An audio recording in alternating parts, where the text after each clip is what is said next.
everyone travels on the astral plane. We just don't know it. But it's just sort of a way of leaving our physical body temporarily and going to other places, particularly the spirit side. And once you're over there, we can generally, what we do during our nightly astral travels is we confer with our spirit guides. Albert took me to visit Earth in 2 different parallel dimensions. Like there's numerous parallel universes, dimensions. Their job was to monitor all the planets in our galaxy, find out which ones were capable of harboring life. All they want is to massacre as many people, to sell as many bombs, bullets, and guns.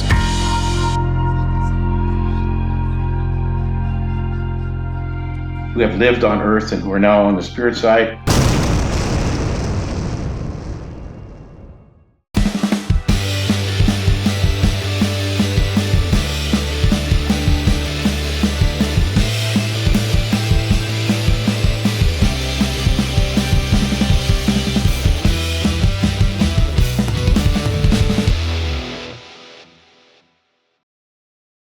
Garnet, how are you, sir? I'm good, thanks. How are you? I'm absolutely wonderful. I'm over the moon to speak to somebody that's also on the spiritual journey, or fighting the spiritual battle, as we say. Also, I'm very chuffed to be speaking to a Canadian, because I had one of the most brilliant travel experiences in Canada. I landed in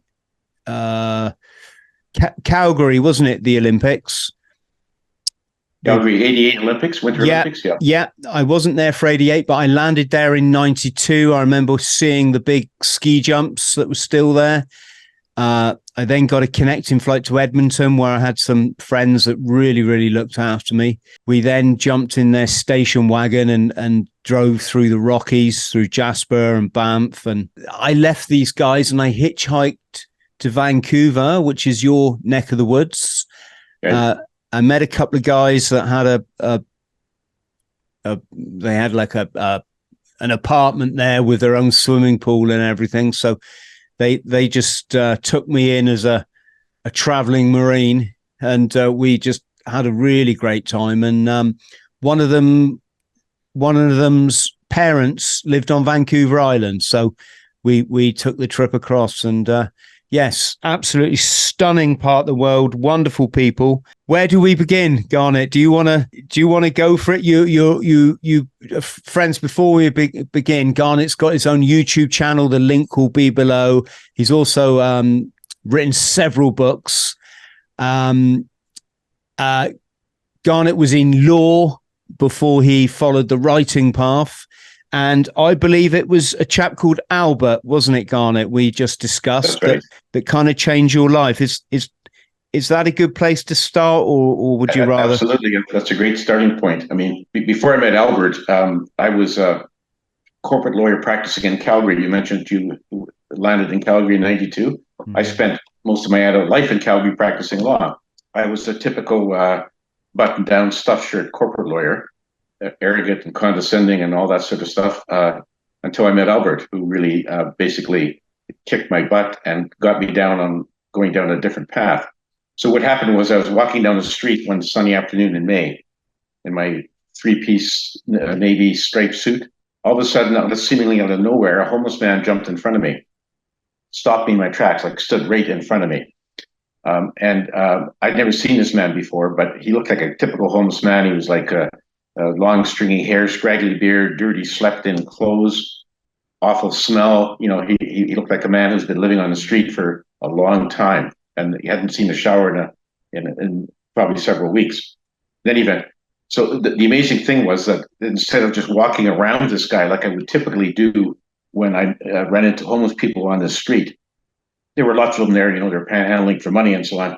I didn't, because there was something different about this guy. He had these amazing, dazzling, sparkling blue eyes that shone like 2 little blue stars. And as he's looking at me, I could feel that he was sending me what I could only describe as a wave of pure, unconditional love that was flowing from him to me. And it was infusing my whole body with an amazing sense of peace, security, and well-being. It was like I had died and gone to heaven, but I was still here on earth. Like an amazing feeling, never encountered that before. And I also sensed that he knew everything about me. I just sensed that he knew my entire history on this planet, everything I'd done or said. And I'm not sure, I didn't know how he could know this because we never met before. I stood there like a deer caught in the headlights, just basking in the glow from this love this man was sending me. And then he snapped me out of my reverie by saying, "Why are you here?" Then he promptly disappeared into a nearby store. Well, when I finally collected my wits, which took a few minutes, I decided I had to go and find this guy to find out who he was and why did he stop me. So I went into the store that he had disappeared into. There was only one entrance and exit. He hadn't come out, but he was nowhere inside. So I walked back out onto the street. I walked up and down for several blocks hoping to spot him, but he had basically disappeared into thin air, nowhere to be seen. As I'm walking back to my office, I was thinking to myself, I've really got to come back here the next day to see if I can find him.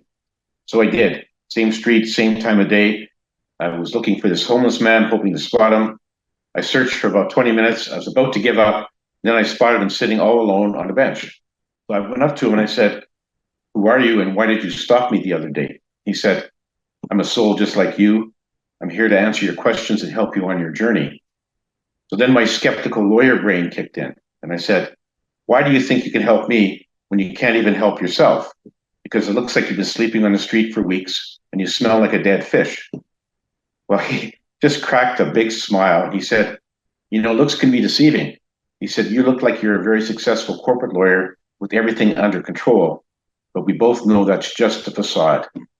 He said, "You know what? If you want to, turn around and go back to your office and see if you can find all the answers you've been seeking all these years in all those emails from your clients." Of course, knowing that I'm not going to get any answers from my clients except demands, my intuition was screaming at me to say, "Yes, okay, let's sit down and talk to this guy. What do I have to lose? Half an hour of my day?" So I sat down on the bench, began talking to him. And he told me early on that his name was Albert. He was one of my spirit guides. He had disguised himself to meet with me. So we began a chat that went off and on for several months. It was a dialogue initially where I had asked him all the questions, the eternal questions of life, like who am I, why am I here, what's my life purpose, and the big one, what happens to me when I die. Now I knew I was raised as a Roman Catholic, so I knew what the Catholic Church had said about that. I'm either going to heaven or I'm going to hell. But that didn't quite, I sort of dismissed that early on, like in my 20s and 30s, thinking that and a lot of other things the Catholic Church taught did not make any sense. So I was yearning for some new answers. So I had this dialogue with Albert, and he answered all my questions very truthfully. What he told me just sort of rang true in my heart, and I know that he was telling the truth. And he told me initially that he was not just here to answer or satisfy my curiosity. He was wanted me to write a book about what he told me so that I could reveal what he said to everyone in the world. So that was my mission. I was like, I never even dreamed of writing a book. This was totally not even on my radar screen. In any event, so the dialogue went on for, as I said, for several months. He manifested physically for the first 3 times. After that, he was just a voice in my head, and we communicated by telepathy. So I said to him, "Well, Albert, why did you show up as the homeless man? Like, what was the reason for that?" He said, "Well, if I had just suddenly started talking to you as a voice in your head, you likely would have thought you're losing your mind. So I had to gradually introduce you into the conversation by manifesting physically." And he told me that I was the only one who could see him physically. I saw him, I touched him, he was solid. He said if somebody else had been walking by the bench that day when I was chatting with Albert, they would have seen me sitting by myself, talking to myself, because they didn't see him. So anyway, that was his way of easing me into the conversation by manifesting as the homeless man. So anyway, when we finished the dialogue, then he kept on gently pressuring me to write my first book. And so I was reluctant, but eventually I did. And then when I finished writing it, I thought, oh, I'm not sure I'm going to publish this, because it was totally contrary to what my law partners, colleagues, clients knew me as a lawyer. And I knew that they'd be shaking their head thinking that poor old Garnet has gone senile prematurely, So I was afraid of that backlash. But then after a while, I thought, well, if I don't do it, I'm going to regret it. So I got it published. And sure enough, a lot of my former friends and colleagues give me the silent treatment. They don't say to my face they think I'm crazy, but I know they're thinking that. But in any event, so I lose some friends. I gained a whole lot more new people, spiritually enlightened people. And so overall, it's been a very positive change. And so that resulted in my first book, Dancing on a Stem. Then after that, Albert came into my life in a bit of a different way. I had not heard from him for a little while after I finished the manuscript for the first book. I heard a noise one night. I was in my bed. I sat up and I could see this ghost-like figure standing in the doorway of my bedroom. And when it moved closer to my bed, I could see it was Albert in his homeless man disguise, but he was in astral form. And I said, "Okay, Albert, what brings you here? What's going on? What are we doing?" He said, "I'm here to take you on some astral trips on the astral plane, out-of-body adventures. I want you to see things, talk to people so that you can write about what you see and hear in your next book. And by the way, you're not done with one. You're going to write 3 or 4 more," which really threw me for a many event. So that was how we began our astral trips. Those astral trips resulted in my last 4 books. I've written 5 in total. The last 4 deal with my astral trips with Albert and the people we talked to, the places we saw. Really quite amazing. And his whole agenda was for me to see things that I could write about so that everyone would have access to those revelations. So that is how I met Albert, and that changed my life. Can you explain for our friends at home what does that involve? Well, astral travel is when basically your soul, your spirit, leaves your body, your physical body temporarily, and travels on a very high vibrational plane called the astral plane. Okay, and so when you're traveling on the astral plane, you're not solid, so that you can glide through walls and ceilings and all that sort of stuff, and you can't hold things, solid things. You're at such a high vibration rate that you can just really go through anything on the physical plane. And so and basically when we're traveling in the astral plane, we're in our true form in the sense of being eternal souls, which is what we are. And we quite often on the astral plane, well, we can go to anywhere we want, other places on Earth, other planets. Most of the time we go back to the spirit side from where we came before we incarnated. We go back there and again, a very high vibrational plane. And that really is what astral traveling is. It's interesting, Chris, that we all travel in the astral plane every night when we sleep, except we're not allowed to remember those journeys for the most part. Sometimes we get a glimpse of it in a dream, and we think it's a dream. It's actually probably some astral traveling. I was allowed to remember in great detail everything because Albert orchestrated this so that I could write about what I saw. But everyone travels on the astral plane. We just don't know it. But it's just sort of a way of leaving our physical body temporarily and going to other places, particularly the spirit side. And once we're over there, we can generally, what we do during our nightly astral travels is we confer with our spirit guides. Our spirit guides are sort of our spiritual advisors. And we confer with them saying, how are we doing?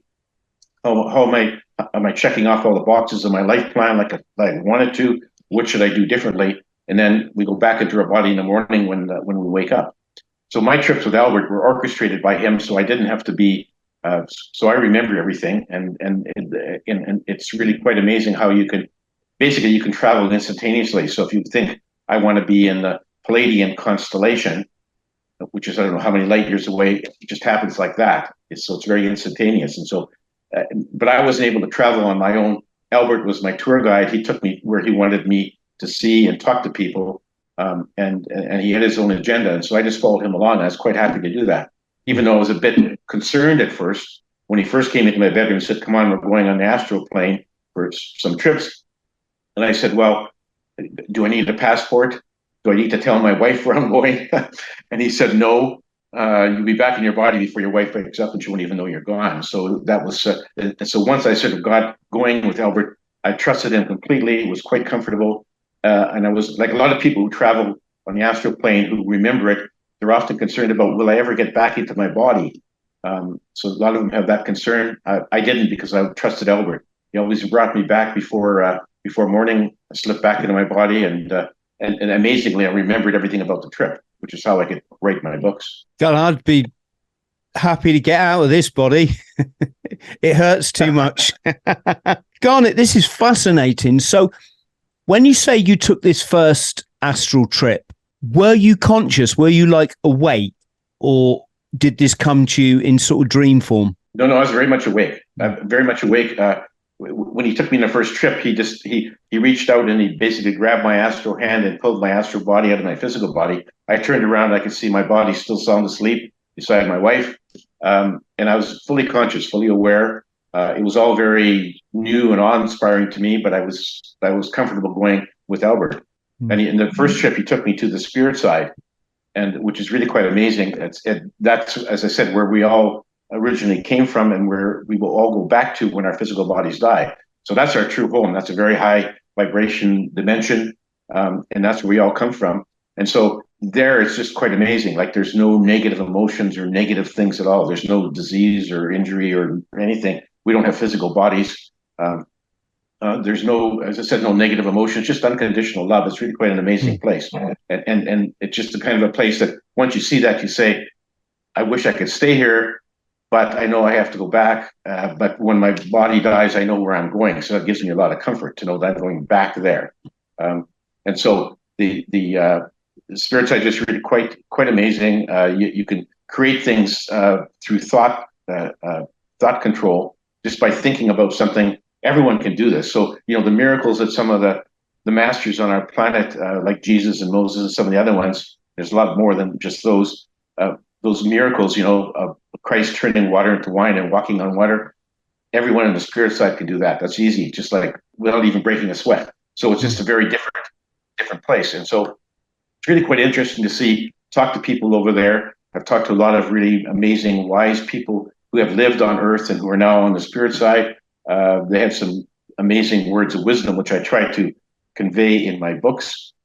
He also took me to other planets in the universe, planets with some alien life forms, some planets with advanced human civilizations. Took me to various other places on Earth to show me how humans were basically damaging our dear planet with our pollution. So there was a lot of different lessons in there. And how we mistreat animals. He was really wanted me to know that, all of our animals have souls. They deserve to be treated with dignity and respect. And he showed me a number of examples of how we as humans abuse the other animals in our planet. So it was really quite an eye-opening series of adventures. And this went over a period of a number of years, like 4 books worth of astral adventures. It sounds almost a wee bit similar to say a plant medicine ceremony. A lot of answers sort of come to you in image form, almost like dreamlike form. And as a result of the process, it really highlights the areas of your life where you've got kind of shortcomings. It's also fascinating because, love is the highest form of vibration. So love is the truth. So it's interesting that that you say that. Isn't it interesting when you understand love is love is what it's all about, and then you look at this, pardon my French, but this shit show that we're living in. It's with these idiots. I mean, you've got one controlling your country. We permanently have one, well, I say controlling, puppeteering in this country. All they want is to massacre as many people, to sell as many bombs, bullets, and guns for their paymasters. It's great to reach that love place because then you just understand that you're actually quite a good person. and there's a lot that really aren't, or certainly they're very naive or they're very uneducated. So going back to the word friend, Garnet, I think this is a concept that we really need to do a little bit more work on as a species, because when people say to me, Chris, I lost all my friends during the COVID, I say, well, they weren't your friends then, were they? They weren't your friend. They were acquaintances, because I think friendship is something you need to learn. It's a skill. It's not, it's something you have to get genuine at, and it's a two-way thing. Of course it is. I'm sure there's people skeptical of some things that I say or some of my behaviors. The difference between a friend and an acquaintance is a friend will be like, well, Chris, look, I don't quite understand this at the moment. but like, I know you're a good guy, so my jury's out. I'm here for you, dude. Whereas an acquaintance will be like, oh God, that's shaking my core values. I can't handle it. What, that I shouldn't be doing this, or I shouldn't be, that's bad for me. So sorry, Garnet, I'm just going off on one, but for the sake of people watching, that we got to live our lives, friends. You got to do what you got to do. It's just that simple. And life's way in this set of molecules and in this lifetime is too short to be like worrying what other people think about you, because what other people think is a projection of where they are at, not where you are. It's a projection where they are. So if they're calling you silly names, and let's be honest, the not so educated people, they love their monikers, don't they? They hear it they hear it from the mainstream media, and they're not smart enough to like rise above it.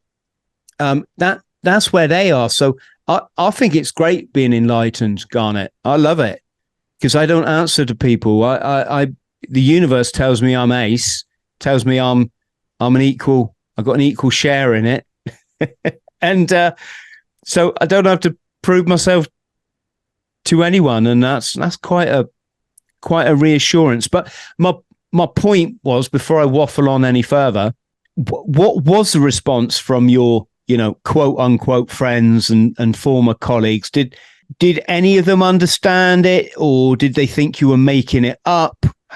How does that work? Well, it's hard to say, because they didn't really tell me to my face, but for the most part, it was kind of like ghosting me, silent treatment.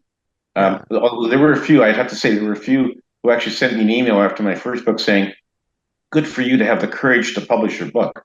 So I did get some good positive reviews, but for the other ones, I understand where they're coming from, because frankly, if I was still practicing law and one of my partners had written that sort of book, I'd think the same thing. So I know exactly where they're coming from. Don't blame them. When I've had lots of people say, you're making this all up, it's a bunch of BS, you're contrary to most organized religions. So how can you send that out there as being the true philosophy of what's happening on our planet? What I say to them, I said, at the end of the day, when you and I are both dead, we'll both know who's telling the truth. I just leave it at that. I'm not trying to convert anyone or preach to anyone. I'm just trying to lay out what Albert wants me to tell to the public. People can believe whatever they want. Doesn't matter what you believe, you're going to end up back in the spirit side when you die, regardless of what you did. So you can believe in any of the religions. You can be agnostic. You can have spiritual, whatever it is. Everyone ends up in the same place. So I'm not concerned about people who adhere to their religion or to their other beliefs. I'm not going to try to change them. It's like, I lay it out. Here it is. You can read what Albert has told me, what I've written in my books. You can take it, accept it or not. Entirely up to you. It doesn't bother me if you reject it. I've been called all kinds of names, and what the heck? That's just part of life. Yes, well, I wouldn't worry about it, Garnet, because I don't really like religion. I know the people in it, they mean well, and I'm not saying they're bad people or anything. Christians, a lot of them, I think, are quite beautiful people. I think they all want to be beautiful. I just think, you see it so much on the social media platforms, and the video is the Christians telling everyone else what to do. And it's not, spirituality isn't like that, folks. Everyone's got to tread their own journey. And they've got to come to the truth in their own time. You can't tell someone that, if they don't believe in aliens, then they're going to hell, but the thing is, Garnet, I used to go to church as a kid. I hated it. It was so boring. Singing these, the songs weren't bad, but I'm 5 and 6 years old, for crying. I don't want to be sat singing songs with old people, listening to these stories that are literally, they tell them literally. I just wanted to get out with my fishing rod. And so I kind of had a few. Then like when my mother died, she really got anti Christianity before she died. She found it really hypocritical, and she didn't want a Christian funeral. And by Christian, folks, I mean organized religion. I'm not talking about Yeshua. And of course, what happened? The family got to hear of it. What? Oh no, my mum's dead, for crying out loud. Her last wish was, I just want, a neutral funeral. Oh no, does something weird to people's heads that the family, not my close family, but they just insisted she had a Christian burial, and it was that that tells you a lot, I think, that my mother's wishes were ignored because they had their own wishes. That was just we very, very, like, frighteningly, brainwashingly scary. But the main thing is what I've come to learn, and I've got some great books here. I try to encourage everyone to take an interest in this. I got recommended these by a friend of mine, the Dictionary of the Sacred Languages of All Scriptures and Myths. And what I learned from that, Garnet, was that the scriptures are allegory, and they're incredibly clever, way cleverer than anyone gives them credit for. This is people in a time where if you told the truth, you got put to death. So they came up with this really clever code. So things like bread, means like downloading information from the universe. Samson fights the lion. It's about getting on top of your ego. The passage of the Israelites, it's about leaving your lower self. This is what we talked about, wasn't it? Like when you're a lawyer and you're all angry and determined, and it's all about the materialism and the fast car and the screwing down the defense and all that kind of stuff. And then you realize, no, it's not about that. It's about love. It's about reaching love. So the allegory, Egypt being lower self, Israelites being an awakened person. This is nothing to do with geography, folks, or peoples. That's not what I'm saying. I'm saying that allegory, it means secret hidden code into the land of milk and honey. That's your serotonin and your DMT from your pineal and pituitary gland that starts to produce these chemicals when you raise your vibration, as Garnet has mentioned. Fascinating stuff. Set me free. To think that if I was in a church, they would hide all this stuff from me, and they don't do it nastily. They just don't know. Well, I mean, I'm sure the people like in the Vatican and stuff, they know very well, but they don't teach you the beauty of it. So you get this very one-dimensional kind of linear story that's a bit weird because there's bits of it don't make sense, kind of stuff.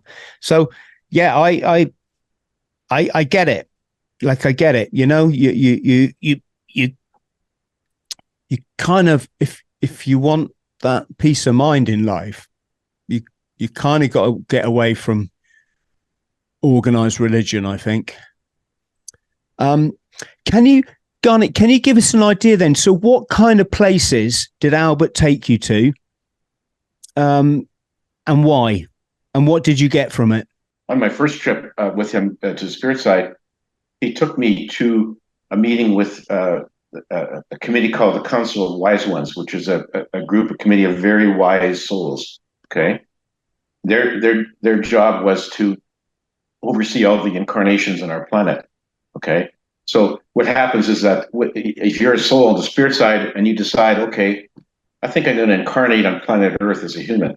Okay, your choice entirely. Nobody forces you to do that. You can stay in the spirit side as long as you want, but it's a challenge. It's like somebody saying, I want to climb Mount Everest. So souls can say, yeah, I want to incarnate as a human. And so every one of us prepares a life plan, a life contract, some people say. So you pick out where you're going to be born, the first language you use, your name, the identity of your parents, siblings, other relatives. So you bring all this together, and that's the sort of the structure that you're going to incarnate into. So you choose this all very carefully. Why do you do that? Because you want to experience certain challenges and learn some lessons that'll help you grow and evolve as a soul. So that's why you're doing it. Okay. Council of Wise Ones, before somebody incarnates, will have a look at your life plan to say, okay, Chris, this looks pretty good. Or they might say, no, Chris, you're planning a very cushy life, and you're not going to learn much. You're saying you want to be born into a very wealthy family, lots of servants, no problems at all. They said, no, that they may say that's too cushy for you. You need to put in a few more challenges. Or maybe they'll say, Chris, you put in too many hard challenges. You're not going to be able to live through all this, and you're going to have a miserable life because you're going to face too many challenges that you can't defeat. So they give you advice on what you should put in your life plan based upon what your journey has been so far. So, I mean, if you've had 200 lives on Earth, they know all about that, and they can tell what's sort of missing in terms of, how many of the boxes did you not check off on all those lives? Go in and try again, and they'll try to direct you in the right place. They're very wise, but one of the things they said to me was they had a message for me to write in my books for all humanity. And they said, look, humans are at a crucial crossroad in their development.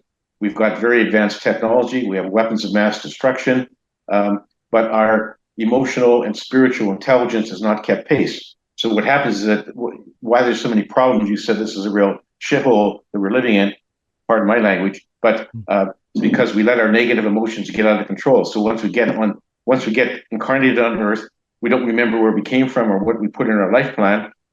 We don't remember the unconditional love that we experienced in the spirit side. So now we're in a human form, we have free will, and all too often we let our negative emotions get out of control. And that's what, negative emotions, fear, anger, hate, greed, the whole thing. That's what causes so many, or probably most of the problems, human-led problems on our planet. So they said, look at humans, you've got the weapons weapons of mass destruction. You can wipe out all life on Earth if you unleash these.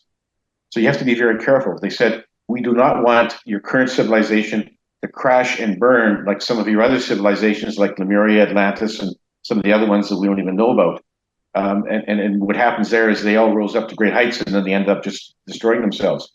And so the Council of Wise Ones says, we don't want this civilization to do the same thing. We want you guys to wake up, pay attention to what's going on, and understand that the only way to defeat evil created by humans on Earth is to embrace love and compassion and forgiveness. And so that was their message.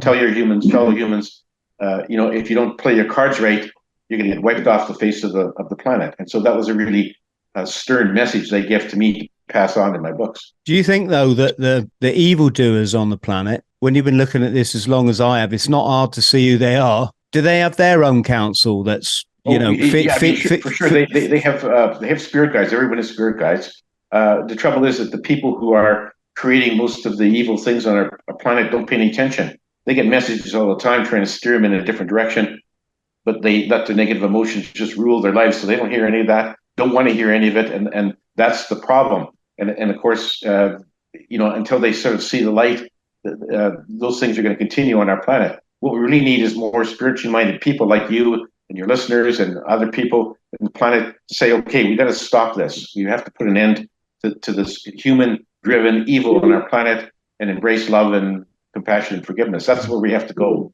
Not an easy task, though, because the people who are in charge of our planet, all the countries for the most part, aren't paying any attention to that. They have their own agenda, the power and control, materialistic goals, and that's the main problem that we have, as you fully understand.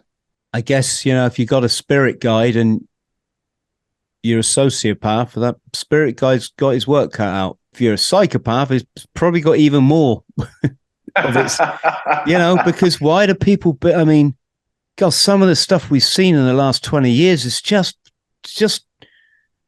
the masses of people that have died under this nonsense. I say not nonsense, I'm putting it lightly. These guys are schemers, and they can just do these things. They know, these wars in the Middle East, they know millions of people, a million people are going to die. And all they care about is their share portfolio, and they literally are the architects of this chaos, this destruction and chaos. It's crazy. It's crazy. Yes. So, can you give us some more ideas of where you've astral traveled Garnet? Sure. Yeah, I can. It was I went to one. I mean, a lot of people are talking these days about UFOs and aliens and so on. I've had the encounters on my astral trips with some of these aliens, and in one case, it was a planet that took me to near the center of our galaxy, where they were sort of very intelligent spider-like creatures. They were highly advanced, and they took me into their big control area underneath the surface of the planet. Their job was to monitor all the planets in our galaxy, find out which ones were capable of harboring life, just remotely through their instruments. And when they found a planet that was capable of harboring life, they would get there's a galactic federation of intelligent alien civilizations in our galaxy. They would let them know, and then they would direct ETs with faster than light crafts to travel to those planets and seed life. That's how life began on our planet. It was seeded from another planet by these ETs. So really quite an amazing eye opener. He also took me to a UFO orbiting planet Earth, a spaceship basically, and these were a different kind of creatures. They were little humanoids, and they said that they've been monitoring planet Earth for many centuries, watching what's going on. They were very benevolent. They weren't trying to take us over.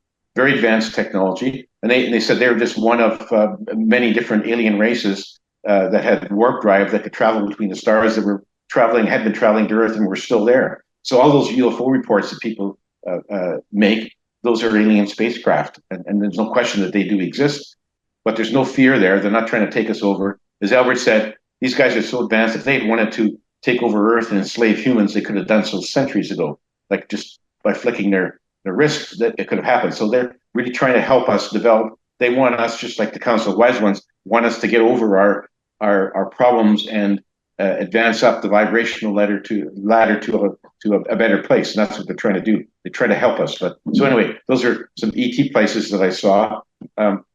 Interesting that I went. At one point I said to Albert, excuse me, I said, are humans on other planets besides Earth, or are we the only place that humans exist? He said, no, there are other human civilizations. So he took me to two. I'll just tell you about two very interesting ones, Chris.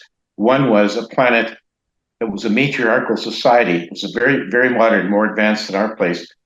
It was run exclusively by women. So the women had all the political offices, all the positions of power. Men were not allowed to vote or have any positions of power whatsoever. How they did this was they discovered long ago a plant that would, if fed to the men, would drastically lower the testosterone levels of men. So they would then do this and chemically sterilize the male babies at 3, so that they were very docile and subservient. And that's how the women were basically able to run the planet without running into violent males. So it was a very good harmonious society, worked well. I mean, it's not a great place for men, but it seemed to work for them. So that was one example. Another planet he took me to was a very planet with very equal in terms of men and women. They were very advanced as well. They had the ability to travel between the stars. They had a very harmonious society where there was no crime, nobody had to work, there was no money, and so they had a very good advanced sort of society, very peaceful. And one of the things there that I've noted that people like to hear about was that they were all in very great physical shape, not an ounce of fat on any of them. And how that came about was their scientists had discovered long ago that there was a pill that if they ingested it, they could eat whatever they wanted to without absorbing any calories or cholesterol or any of the bad stuff. So they had this magic diet pill that allowed them to eat and drink whatever the heck they wanted without gaining any weight or deteriorating their health. So those are just two examples of human societies that had managed to overcome their negative traits and work out to have a very harmonious and peaceful sort of society. I mean, I would love to live on the second one. The first one, not so much, because the men there didn't fare so well. But I mean, the men on that planet weren't mistreated. They were just kept like docile pets, basically. Anyway, that seemed to work for them. The other one was sort of equal, and it worked just fine. I'm sure there's others, but we just wanted me to know that humans on Earth, we're on our own track, but there are other human civilizations that have mastered their negative emotions and have learned to live in peace and harmony. So it was something that we can strive to achieve. I bought some diet pills in Thailand once, but that's another story, Garnet.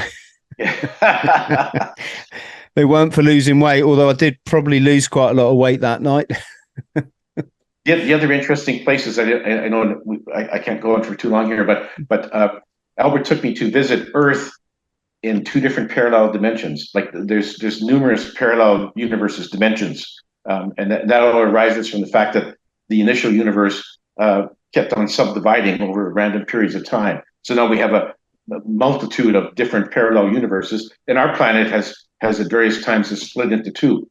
And initially, when you split into two, both sides are identical, but then over time, through the interaction of matter and energy and human activity, they sort of go their own separate ways. So the first one he took me to, we dropped down into Lower Manhattan, New York City.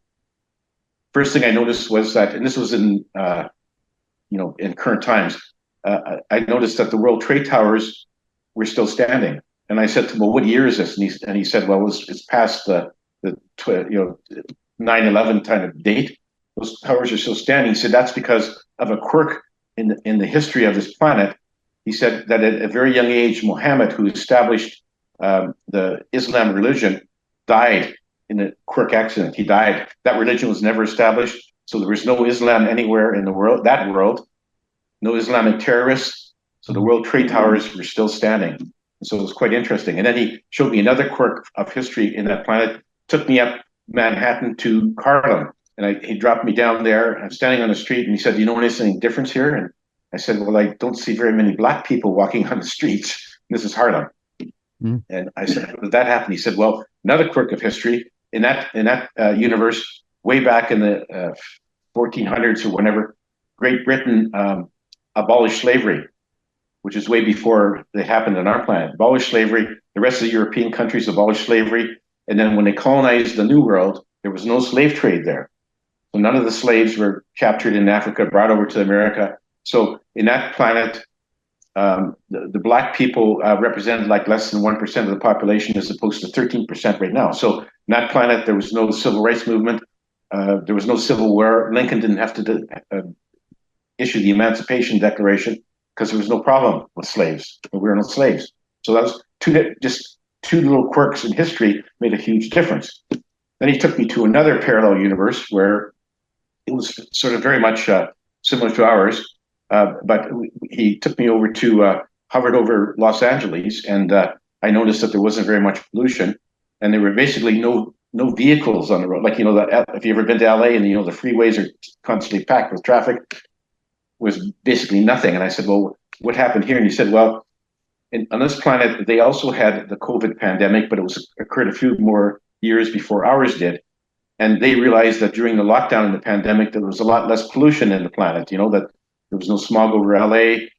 You can see the pyramids from Cairo. The waters were a lot cleaner just because of that lockdown. So their scientists said, okay, we have to try to find a permanent way to make our environment much cleaner, like during the lockdown, or even better." So they put their heads together. They ended up, to make a long story short, they ended up developing a teleportation system. They first of all started teleporting a drop of water from one location to another, gradually moved up, and then eventually they could teleport people, just like Star Trek. So they were able to teleport people, freight, and everything else. And so all the freight was moved by teleportation. So there was no trucks on the road, no trains carrying freight. If you wanted to go from LA to New York, you just went into a little booth, punched in some numbers, bangle, you ended up in New York. So you didn't have to catch a plane. So they had really driven their pollution way, way down. And so it was a very happy sort of place. And that just, obviously people say, well, that's BS. That's just something that Gene Roddenberry came up with. But science fiction writers do often have a peer into the future or into other dimensions, and that's where they come up with some of their ideas. Don't know where Roddenberry got his from, but in any event, this parallel Earth developed a teleportation system, and it worked fine. And someday maybe we will do that. But anyway, those are two different examples of how things develop differently in two different parallel Earths compared to ours. And both of those were much happier places. They weren't perfect, but they were much happier than our Earth. And so who knows, maybe we'll get there someday. Are there many people that have had these experiences? Do you get, emails from people? I get a few, not too many people. There's actually a lot of people that have indicated they have spontaneous out-of-body experiences. They might be sitting there in their family room reading a book, and all of a sudden they find themselves out of their body, looking at their body, hovering around the ceiling. So there's a lot of those reports. Nobody to the extent that I have, with all the trips that I've made, but there's a lot of people who have indicated that they've had out-of-body experiences. And there are some people who can trigger astral trips. I think it's Robert Monroe, who had written a number of books about that. He has an institute going in the US where they try to train people to astral travel. Don't know how that works. I haven't been able to do it myself. I only do it when Albert comes along to guide the way, but it does happen. I haven't heard of anybody else with the same extensive trips that I've had. But I don't know everything, so there could be people out there.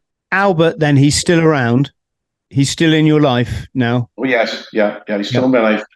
I don't talk to him every day, but I know he's around, and if I have a question, I can ask him. I'm just waiting for him to tell me when I need to start writing book 6. Sort of dreading it in a way, but he was the one who coaxed me into all the other books, and so when he thinks the time is right, he'll probably say, "Come on, let's go some more trips," and you're going to write another book. So, assuming I don't die before then. And yeah, that's a challenge for all of us. Yeah, Garnet, so now that you're familiar with him, does he drop the guise of being a homeless person? Does he just? No, he still shows up as a homeless person in astral form. Yeah, and he doesn't need to, because I could recognize him, but that's just his thing. He sort of says, "Okay, well, I first appeared to you as a homeless man. I'm going to show you the homeless man in astral form." So that's how he shows up. But you see, souls in the spirit side, they can appear to others as any way they want. So for a lot of souls, the natural form is just a ball of energy. But a lot of souls will show themselves as a human in one of the incarnations that they had that they really liked. And so you can see people in all kinds of different garments and costumes and uniforms from various eras on Earth. But so Albert always shows up as the homeless man.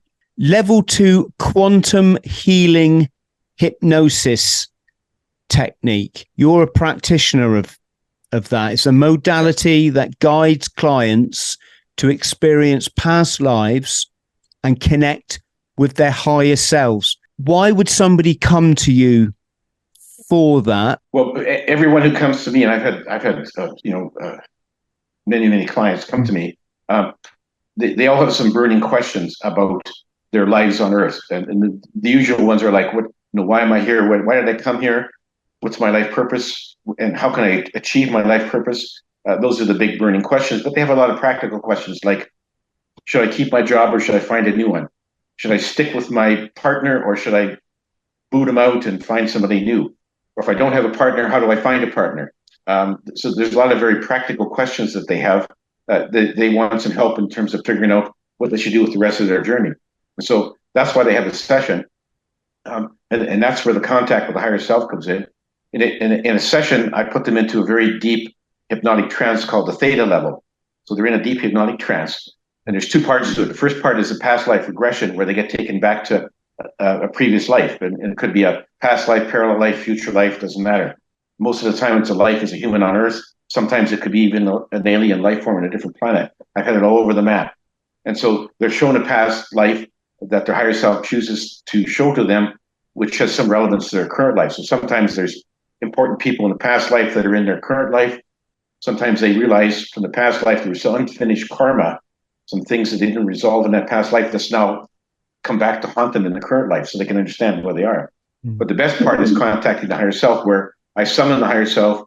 The higher self literally channels through the client who's in this trance to answer the questions. And so the client will bring a list of questions, written questions for me to ask the higher self, which I will ask, and the higher self will respond verbally through their voice mechanism and give some very good candid answers. It's a very amazing kind of a session, and amazing wisdom that comes from a person's higher self.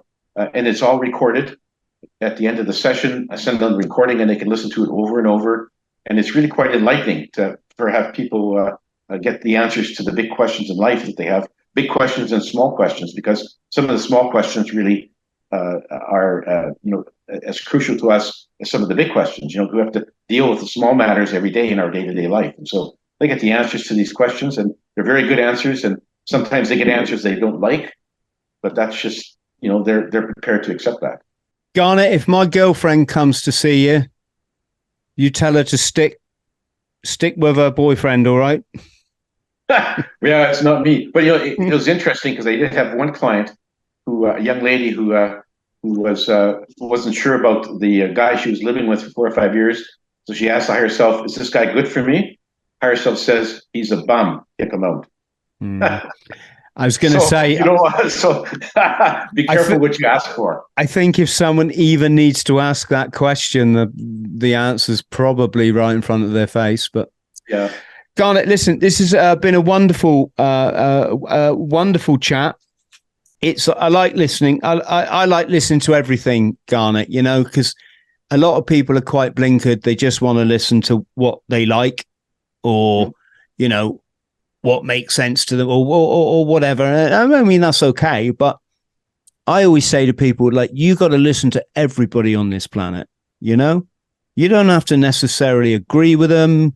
You don't have to put all your chips, I say, on one square. But folks, it's a rich tapestry of life out there, and I think we've been very privileged today to have Garnet on the show to share a side of life that, I'll be honest, I didn't really know very much about. So, Garnet, thank you ever so much. Are your books on Amazon? Yes. Yeah, we'll put your Amazon links below. So, folks, there you go. If you want to check out Garnet's story more. Garnet, stay on the line so I can thank you properly. But for the purposes of the recording, thank you very much. And friends at home, please, if you could like and subscribe and support the show. Massive thank you to all our patrons who pay $1.99 a month to keep the show on the air. Going to see many of you soon because you get VIP tickets to our upcoming bushcraft weekend, and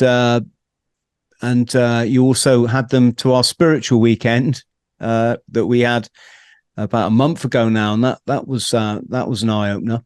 So if you can like and subscribe, folks, great. Massive love to you all. Look after yourselves, keep smiling, and see you soon.